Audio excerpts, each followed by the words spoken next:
name is Ilona Schwartz, and I come from Poland. I moved to New York around 4 years ago, and I'm a photographer.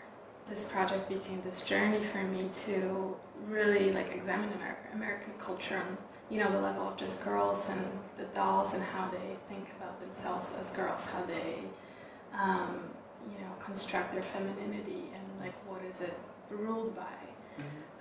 But then there was also this aspect that I got to see all of their houses, and I was really interested in that. I was interested how Americans live, where do they live. Just describe how you started finding your subjects and what first interested you in these girls. Yeah. Well, so I, walking around on the streets, trying to be pretty much a street photographer at that time, I couldn't really find my voice, and I was trying to focus on something. So this was something that I would see, and on and off, some of those girls would appear, in my frames, and I kept thinking, well, this is odd to be, dressed the same, and I started to notice that, they have the same hair, they have the same eye color, and all this, and they have different skin colors, and they all match. So I was thinking, I haven't seen anything like this in the world.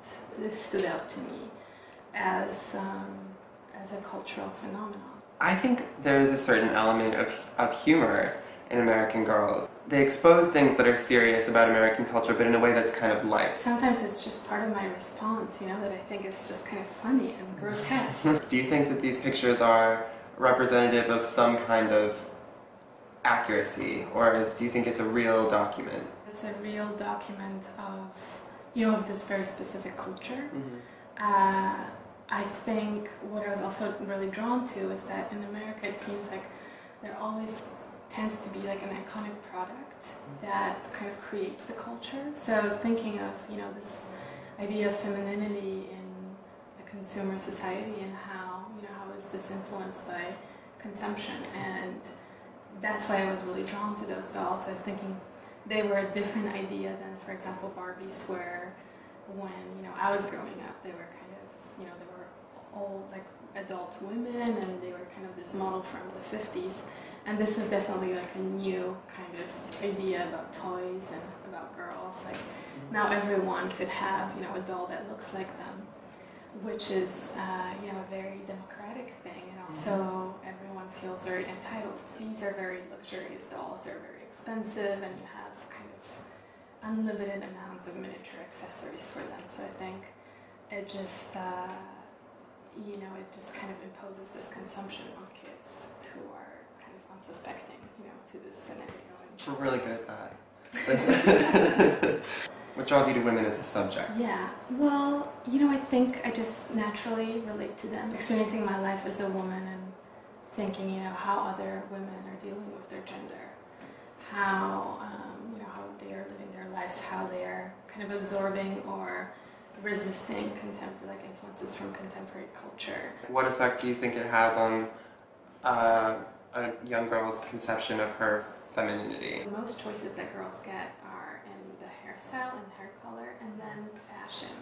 So my criticism, towards this is that the construction of female identity is through hairstyle and fashion. I think, when you kind of strip all of this down and you look really for the meaning, this is what's communicated to girls. How many girls have you photographed in total, do you think?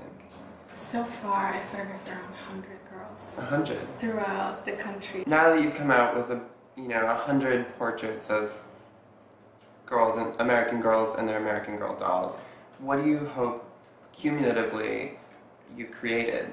Having photographed so many girls, I created this archive, and it's definitely a marker of time, because it's a record of something that's very popular at this moment, and something that's shaping, a generation of women who are growing up.